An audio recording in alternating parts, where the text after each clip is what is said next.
I like the swirls on that. Thanks. That was definitely challenging to use. It looks challenging. It was very challenging on my machine. It's a free motion foot.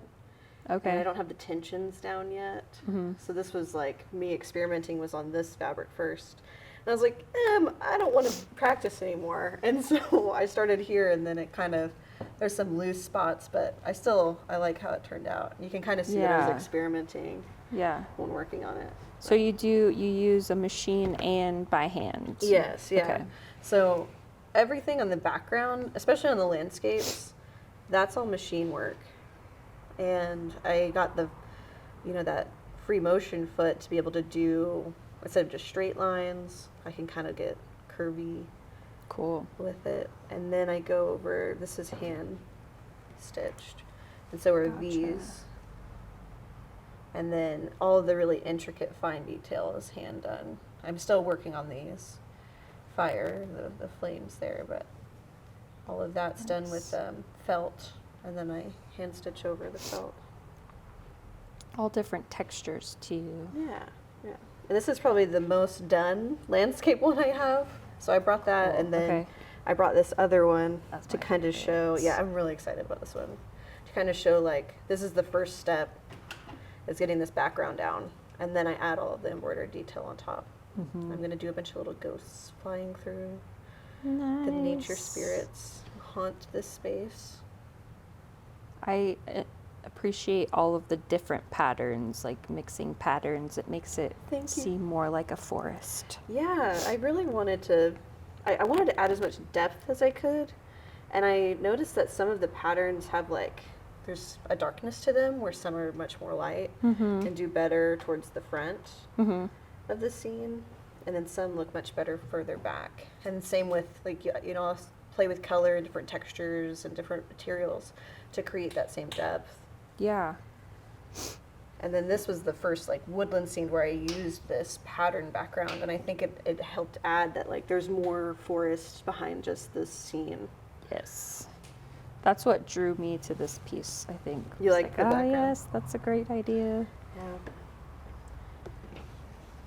Cool. So these are a series, right? Yeah, these are one series, and then this is a second series. This is going to be my mythical landscapes. Okay. I'm hoping to have 10 of these made.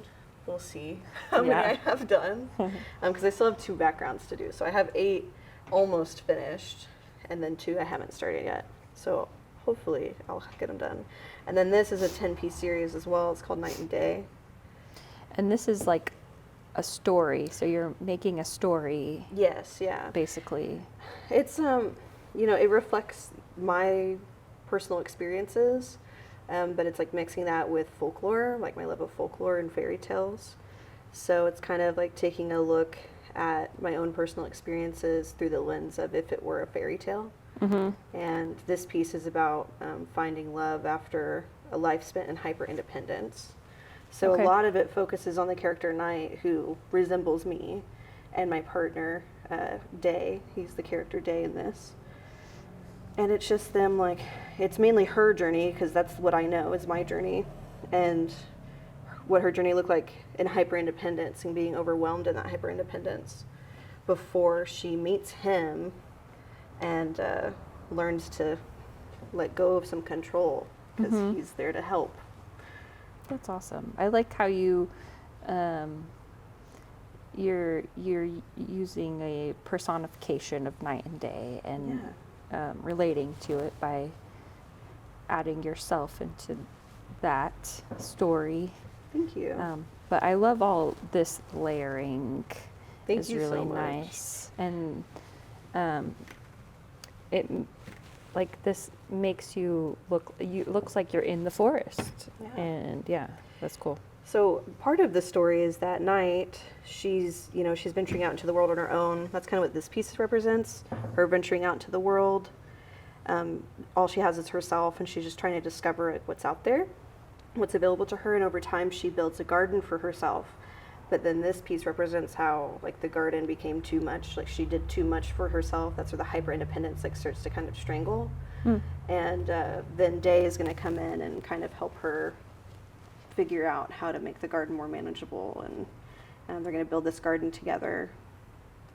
in a way, because I'm also including, like, you know, in fairy tales, there's always a catch to having magic and having wishes fulfilled. And so, like, her wish being fulfilled to be able to, like, venture out into the world on her own is that she can only be awake during the night and he can only be awake during the day. And so they're kind of, like, falling in love and building this garden together, but they don't actually get to, like, be together except for on certain, like, solstice celebrations and things like that.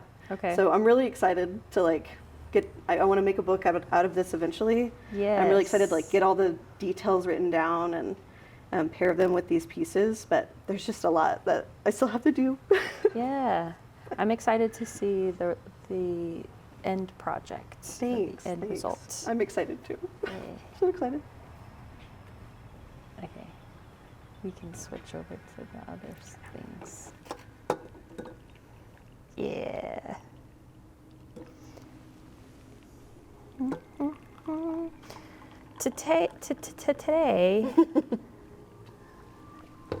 Today, we are drinking green tea. I love a good green tea. All right, I'm going to do the intro now. Okay. Okay. Welcome to Tea Time with Barclay, where we drink tea and we talk to cool people. I just spilled some on my leg. Today we're drinking some nice green tea because it is Katie's favorite. It is my favorite. Also, welcome to Tea Time. We have to clink, clink, clink, and sip. Tea time So with good. Barclay. Tea time with Barclay. It's the perfect temperature, but you still have to sip it. So good. So, Katie, why is green tea your favorite tea? That's a great question. I'm not a big, like, sweets person. And so when I drink any tea, I don't put sugar because I think the tea leaves themselves are pretty sweet. Some people think I'm crazy when I say that, but I really like the flavor and the almost herbal taste of green tea. It's not very sweet at all, I would say, but you can really get a lot of good flavor from the green tea. And it has the most caffeine out of all the teas, I'm pretty sure. I think that's right. You know, I watched a documentary recently about, like, matcha green tea and how it's like ceremonial green tea. And I didn't realize that green tea was black tea, but it's before it reaches maturity. I had no idea. Oh, okay. Yeah. I think I learned that. Yeah. I had no idea. Okay. Awesome. So Katie here is a full-time artist, and the goal for all artists. And she does a lot of embroidery work. She's also a member artist here at Mycelium Gallery. And I am going to ask her some cool questions, some good questions, I hope. So Katie, thank you for answering questions. Thank you for asking me the questions. Yeah. How did you begin your artistic journey? Like, what age were you?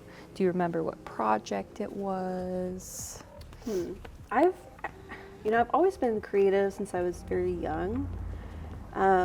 I would say that I didn't really take creating very seriously or, like, looking at it from a business stance until probably, like, 2019, 2020. And my first embroidery show, like, all embroidered, all fiber art, that wasn't until 2023.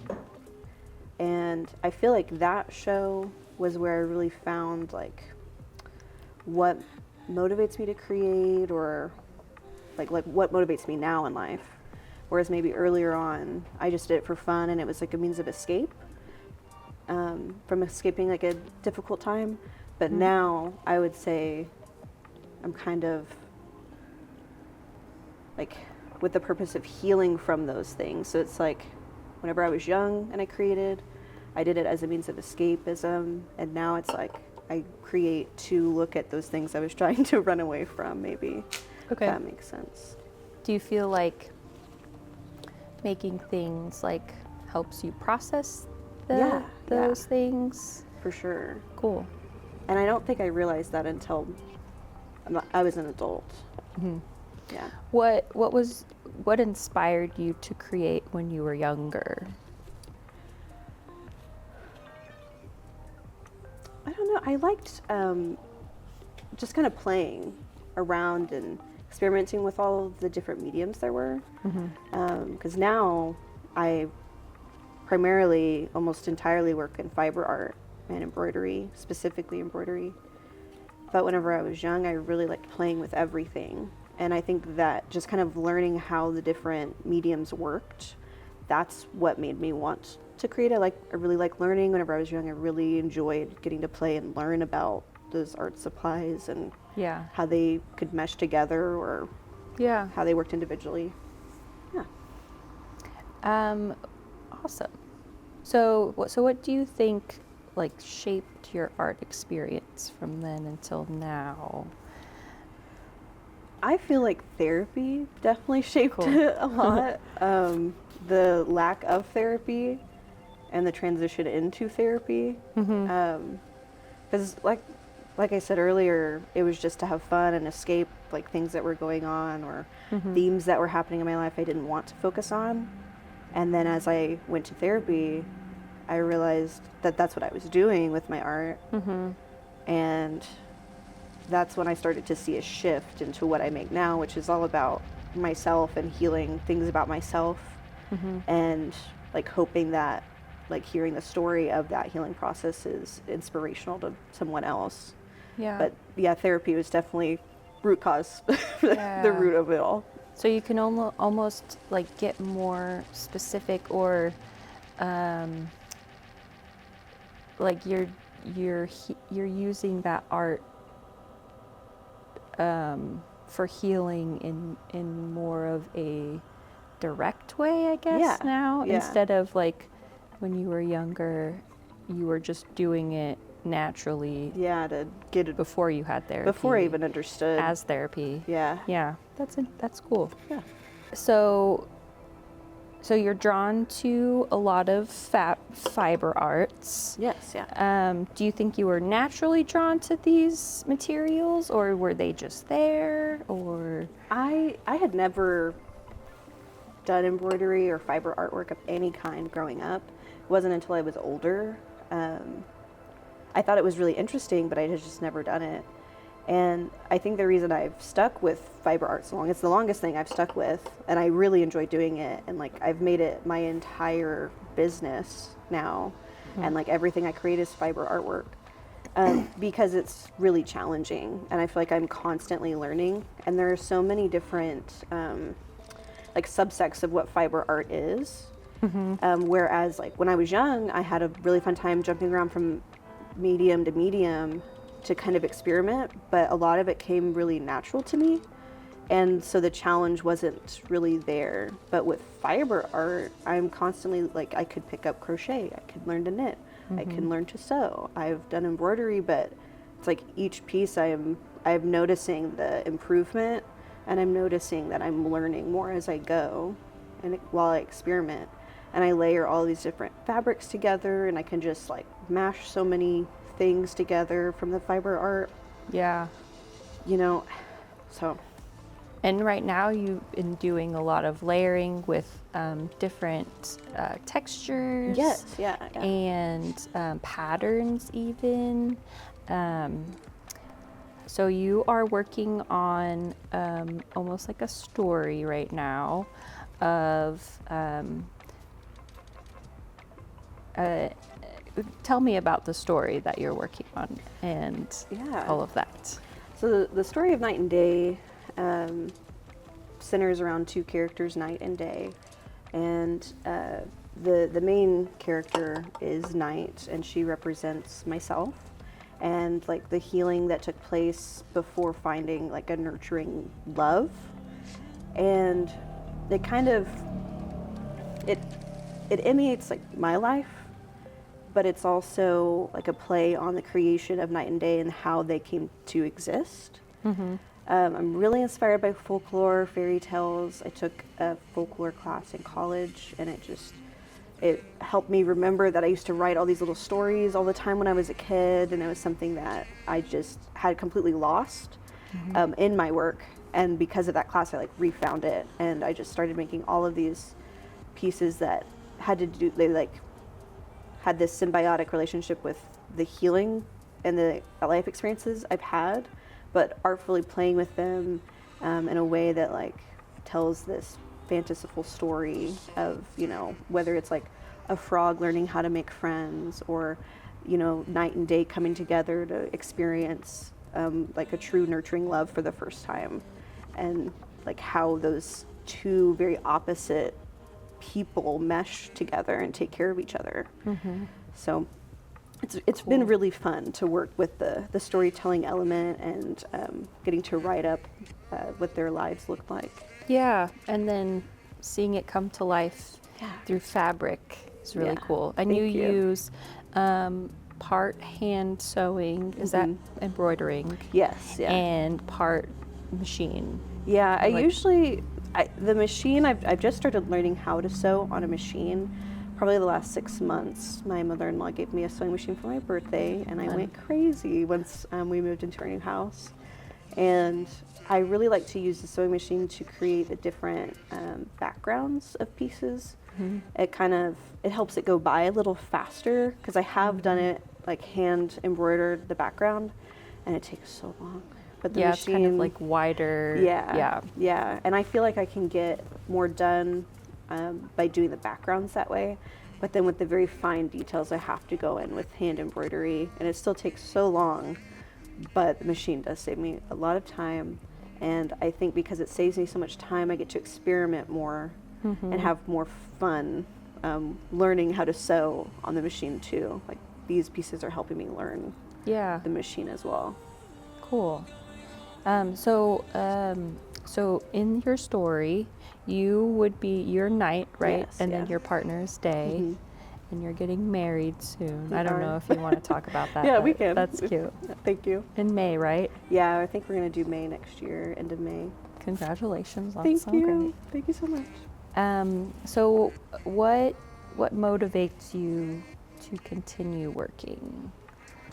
I think it's that need to learn still. I want, you know, before it was learning how to work with those mediums, but now I think it's like learning myself and the healing that I have done, or the healing I still need to do, because these, whenever I do these collections, it's really just a big art therapy session with myself. And then I go to my therapist and I'm like, look at what I made, and this represents this, and she's like, you've come so far. I show her these things. And cool. I really do think it's just helping me get to know myself more, and to actually like see the healing being implemented and working. Yeah. I think that's really what the motivation is just to self-help, self-betterment. Yeah. So do you feel like a sense of relief every time you finish a piece? For sure. That's cool. And sometimes I'll work on a piece that's in a collection and I'm like, oh, this is still not resolved. Like, I don't know how to like finish it. That happened with the first embroidered collection I did in March of 2023. And I realized that because I was kind of going over like the grief cycle in part of that collection, and it helped me understand I wasn't over a certain feeling of grief or part of grief yet. And I was like, okay, I need to go back to my therapist and talk about this specifically. So it kind of helps me navigate the internal world I have inside. That's really cool. Interesting. Cute. So you are, like I said, you are a full-time artist. How long have you been a full-time artist? I quit my retail job in 2022. Okay. In October 2022, I believe. And cheers to that. Thank you. Thank you. It's been rough, but it would, you know, I made about the same that I was making working for someone else. And so it's like, I'd rather work for me and make the same. Yeah. So.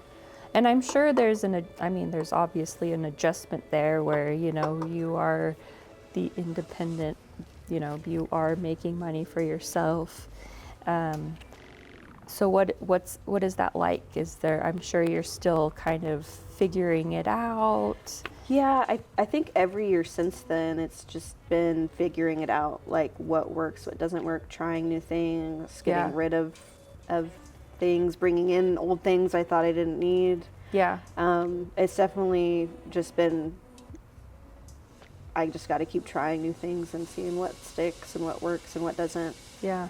And being open to critique from myself and critique from my friends who are also business owners. Yeah. Because I always go to my friends and I'm like, am I doing this right? How did you do this? And Yeah. they're like, well, it's your way is the right way. I'm like, some things I need help with.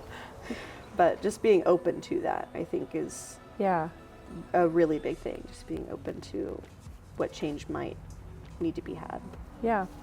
So you do pop-ups Yeah. all over Oklahoma, and so pop-ups, and you have an Etsy shop, is that right? I have an Etsy shop. I'm trying to get my website back up now that I've rebranded and switched some things around in my business. I want a new website for it.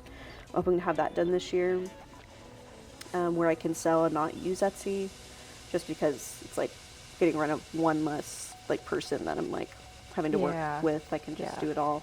And then you have a wall here in Yes. Mycelium Gallery. I also have a space at Factory Obscura. Yes, cool. And I'm going to try this year to get into a few other spaces too, because building community is key, local community is Yes. key. Yes. And then sometimes I'll do classes. I've been taking a break from some of the pop-ups and classes this year as I'm getting ready for the Festival of the Arts, but we'll see what the Yeah. rest of the year looks like. Cool. So speaking of the Festival of the Arts, you will be in the 59th Annual Oklahoma Festival of the Arts.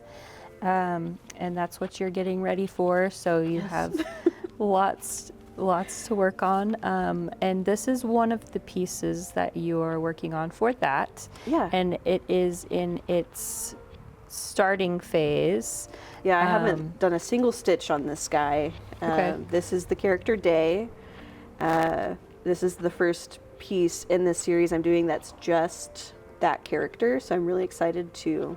This is supposed to be Night's first glimpse of Day, so it's kind of like a. Okay. I want it to kind of look like a thirst trap a little Okay, bit, yeah. like, wow, look at this guy, you know. Like but- when you first met him. Okay. Cool. yeah, I keep joking about how I'm making a thirst trap of him, and he finally, he was like, you need to show me what the end picture's gonna look like, because I kept saying, because it's gonna look just like him, but Yeah, you know, yeah. as the character. Cool. But this is the very beginning stage. I haven't done a single stitch yet. I have everything pinned in place because I need to run this through my sewing machine, Okay. and just do a stitch here, and then a stitch, like I'm gonna fold him down and then do a stitch on this one. And that's Cool. probably all I'll do on my machine, is just to get the background laid down. Awesome. It's cool to see the pins in there too. It kind of like adds to it. Obviously, you're going to take them out, but cool. I can't wait to Thanks. see this finished as well. I'm very excited. Can you talk about kind of like maybe, or I'm sure you're excited to be in the arts festival. I am, So but I'm cool. also really nervous. I'm Yeah. in their emerging artist program. Yeah. So this is, I'm part of their inaugural emerging artists. So we started it last year. It's a 2-year program. So it's new. So if you want to join the emerging artist program, please join it. It's wonderful. Please do. There's 4 of us. There were originally supposed to be 8, but half of the people did not come. And I was so Okay. surprised at that.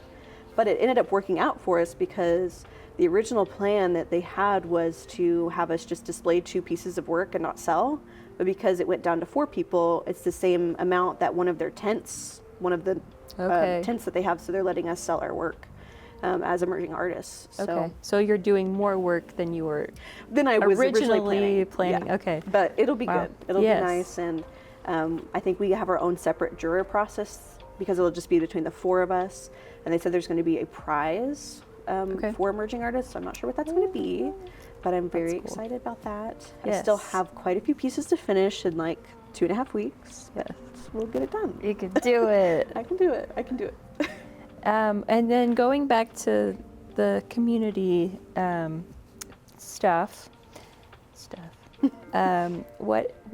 you made this artist closet that we have here at Mycelium Gallery, and tell me about that and how that evolved over time and what that entails. So the Artist Closet is a community initiative. I'm working on getting it registered as a nonprofit this year as well, where people can donate their any new or gently used art supplies. They can bring it down to Mycelium Gallery and help us fill the shelves, and then we distribute them back to the community for free. A lot of that is through people visiting the gallery, but we also do some mutual aid fairs where we set up and hand out excess art supplies that we might have. That started in 2022. So it was like, I think it was the same month that I quit my job, I started the Artist Closet. I'm pretty sure it was in October. When I quit in October 2022 was the first time I had done the Artist Closet as a pop-up.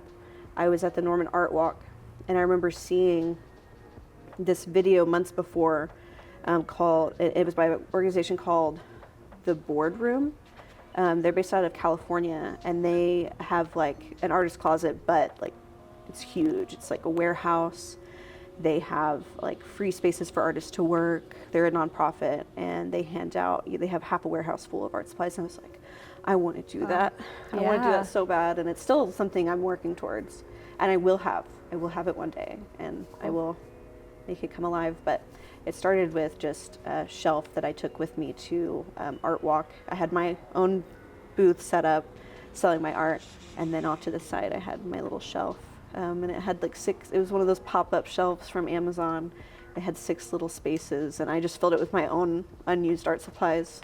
And now I think we're up to 6 shelves, which is crazy. Yes, 6 whole bookcases. corner. Yeah, it's wild. Yeah.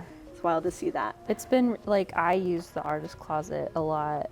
I'll be working on a project here, and I'll be like, I need a glue stick, and I'll just walk over there and get a glue stick and then put it back, and it's so easy. Or I'm like yesterday I was making a plant swap sign for up there, and I was like, I'm gonna make a sign, and I found some paper in there, and then I found some letter stickers. Oh, there's and so many back there. Yeah, I just like made a sign real quick.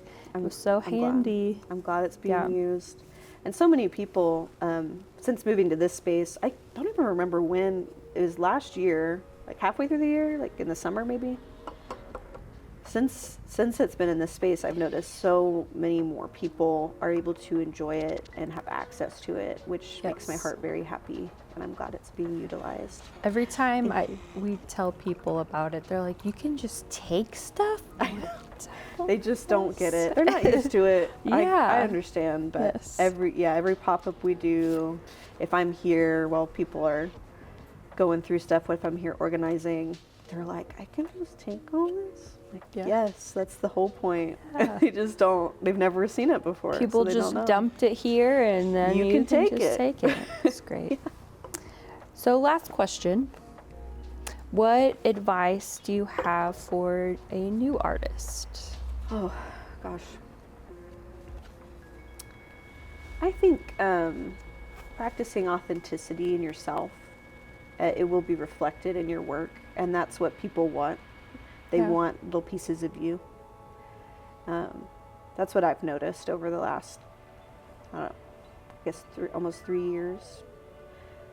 Working for myself and experimenting with new things, I've noticed the things that people resonate most with, and the things I'm most proud of are things that authentically show who I am as an individual, but who I am as an artist.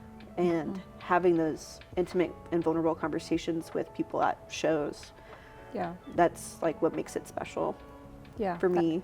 That connection. Yeah. And then I get to remember that person. I'm like, oh yeah, this person has this piece, and remember having this whole conversation, and the look on their face when they first saw it. If it was something very cutesy, like I used to make these little frog embroideries where you'd see their butt. They were sitting on a mushroom looking at the moon, and you could see their little booty, and everybody loved them. Everyone loved them. Great. Just the look on their face. It was fun. Well, thanks for having tea with me. Thanks for having tea with me. Yes. Again, this is Katie Graham. She is a fiber artist, and you can find her work here at Mycelium Gallery. Behind us is her work here. She will be at the 59th Annual Oklahoma Festival of the Arts as well. which is April. April 24th through the 27th. Cool. You can also find her on Etsy right now. And then remind me your new artist name. Threaded Fables. Yes. You can find me on Instagram as Threaded Fables. My Etsy is still Crystal Gazers, but that's okay. I'll get it changed soon. Yeah. Thank you for watching. Yeah, thank you.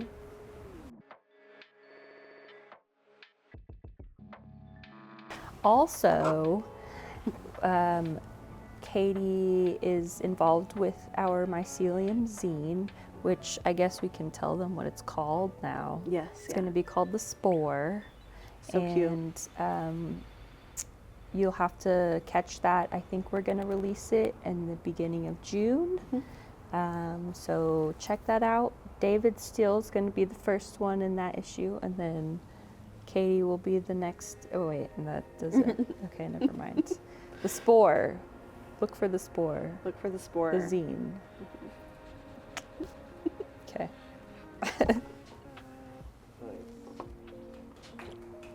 Was that good? It was great. Okay, good. Okay. I didn't really need that much. Yeah, I think. Okay, cool.